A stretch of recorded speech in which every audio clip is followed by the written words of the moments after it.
Here we go. Round 2 tonight. The final in Boston. Feels like hockey out there, if you ask me. Yep.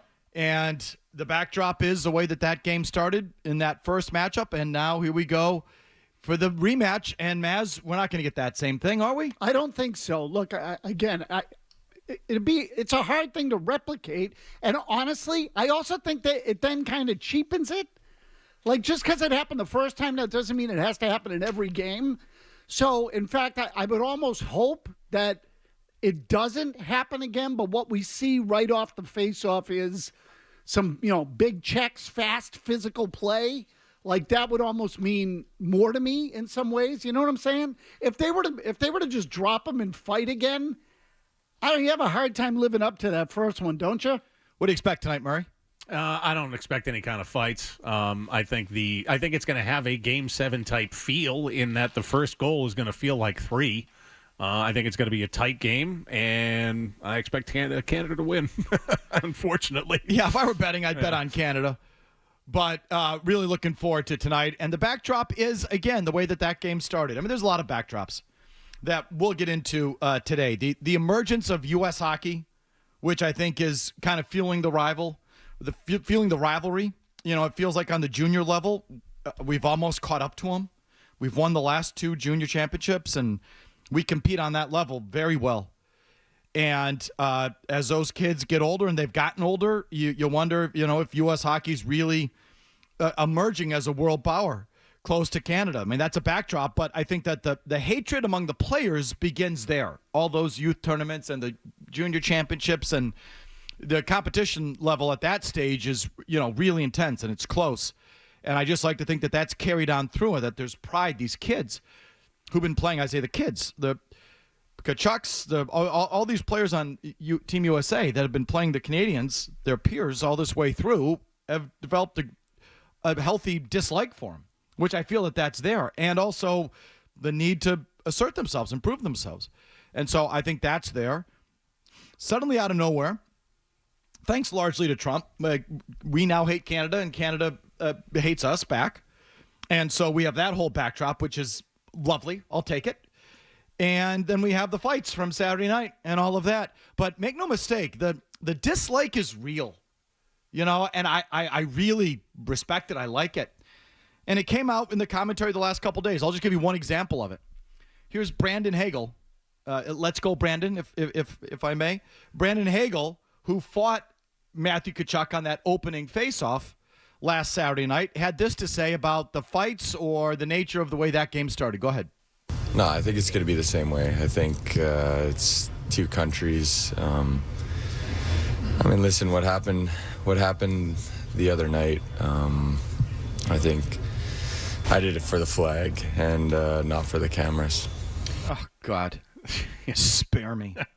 I did it for the flag. National pride, eh? Good God. I did it for the flag, not the cameras. So what he's implying there is that the U.S. just did it for show, for the cameras. Look at us. Look at how tough we are. Staged fake fight, and we did it for the cameras. I did it for the flag. Canadian Rambo is what he is. Sam the Eagle. If you used to watch The Muppet Show, all my pop culture references are 40 years old. The Canadian version of Sam the Eagle there. Yeah, which back then was Dudley Do-Right. Oh, very good. If you remember Dudley right. Do-Right. Oh, okay. All right there, Guy. Guy Canada. I did it for the flag, not the All right. So Matthew Kachuck was then asked about that, and there was a reference to the text chain there that, apparently Matthew, his brother, and JT Miller got on a text before and sort of came up with the idea on a text chain. So Matthew Kachuck was told about those Brandon Hagel comments, and the text chain was brought up, and here's what Kachuck said. Well, maybe their team doesn't like each other then if they don't have group chats, but I think that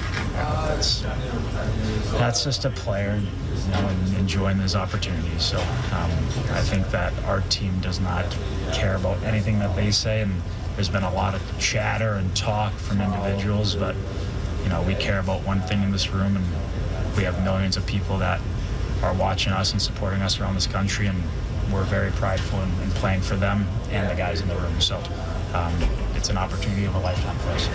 Give me Kachuck on that one. I mean, opportunity of a lifetime. Yeah, right. Like it matters so much to these guys, which is really, and I don't want to discount it because it's been amazing. It's an exhibition. It's a bigger version of the Beanpot. Yeah. It's 4 teams, opportunity of a lifetime. But I think you're missing it. Because it's not that. For these kids that have been playing against each other, I'm exaggerating. there's no such thing as an exhibition. It's an exhibition to you if you don't care about the sport, and I'm not saying you No, I understand. specifically you. I understand. But you hear it. There's a lot of people who just aren't that passionate about hockey, which is fine. Like they don't have to be. But for those people, they look at this and go exhibition.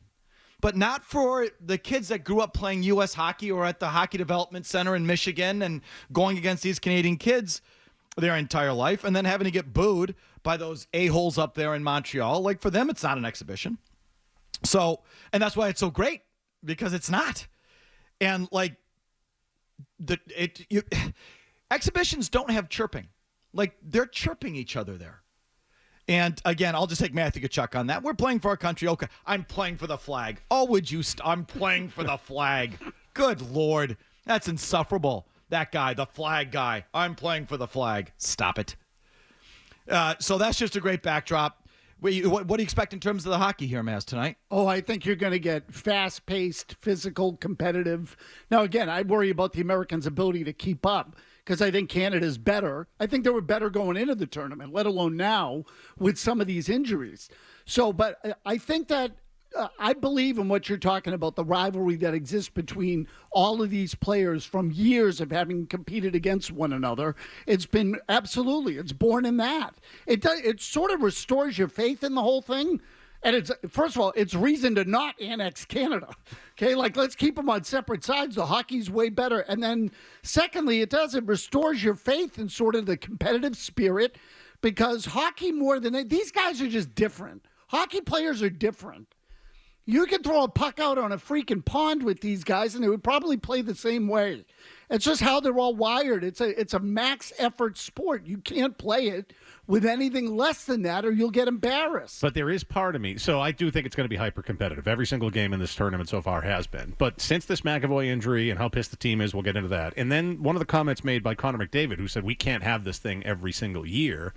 I don't know. There is part of me that wonders, like, have organizations gone to some of these players and said to them, like, guys, can you dial it back like a half a notch? We still have half a season to play here in the playoffs, especially teams that are competitive and going to be in the playoffs that can win the Stanley Cup. Can you dial it back a notch? Like, I do wonder if there is that maybe in play tonight. Sure. The McAvoy fallout, I think, huge. I do wonder if, players who've been going all out look at that and go, oh, okay, that just happened. And I don't know, they start questioning the care they're getting. I mean, that's a whole story that we will get into. But I do wonder if the McAvoy thing took a little air out of it all. Yes, a little air out of the balloon, Murray. Exactly, for the players. Like, oh, a serious injury could cost them the season. They may not have gotten the right advice or the right care. And now what are we doing? And I definitely worry about that. Did the McAvoy injury take some of the air out of the balloon for the players? I don't know if it has the fans, but has it the players, Mazz? That's just a thought. Yeah, look, I think it's a reasonable question. My guess is yes. Although, let's see who draws in his place and what that guy looks like. So it's Hughes, right? It is going to be Hughes for sure. Yeah, I mean, you lose physicality, but I think he won the Norris last year. I mean, I'll say this. I don't think the McAvoy injury is going to hurt them that badly, because I don't think he's been playing that well. He was great on Saturday, and that was a huge hit. But on balance, I don't think he's been quite the guy you've wanted him to be for a couple of years running. And I don't think he was all that special against Finland, frankly. I thought he got kind of exposed at times against Finland in that first game. And wait, just go. So in skill, you might get a step up. Hughes isn't playing in this. Like, the Canucks blocked him from playing in it. Kevin, has anything changed? Who'd they just call up? From the Devils. Brett Pesce, defense. What wasn't the report yesterday, Hughes? No, the Canucks reportedly blocked him from coming, and he had been dealing with an injury before anyways. But no, the report was yesterday he's not coming to Boston. The Canucks blocked him. You allowed to do that? The Canucks blocked him? Well, so this is the team or the Canucks? So again, this is like teams stepping in the way now. And look, I don't know what all the factors were, but I think teams are worried about guys getting hurt. Be my guess. So, but independent. So Matthew Kachuck's banged up, he's playing. Brady Kachuck's banged up, he's playing. Good for them. Show out. Let's see it. Yeah, and what I'm saying, when you asked about whether the absence of McAvoy or the injury to McAvoy lets some of the air out, what if Pesce comes in and plays like his hair's on fire? Like, again, independent of what his ceiling or ability is, my point is, if the opportunity means something to him, that guy might take the intensity up just by himself. They're going to miss the McAvoy that was out there on Saturday. I just haven't seen that McAvoy, a couple of years here. And maybe you could have expected him to be that going forward, but I don't know. But either way, here we go.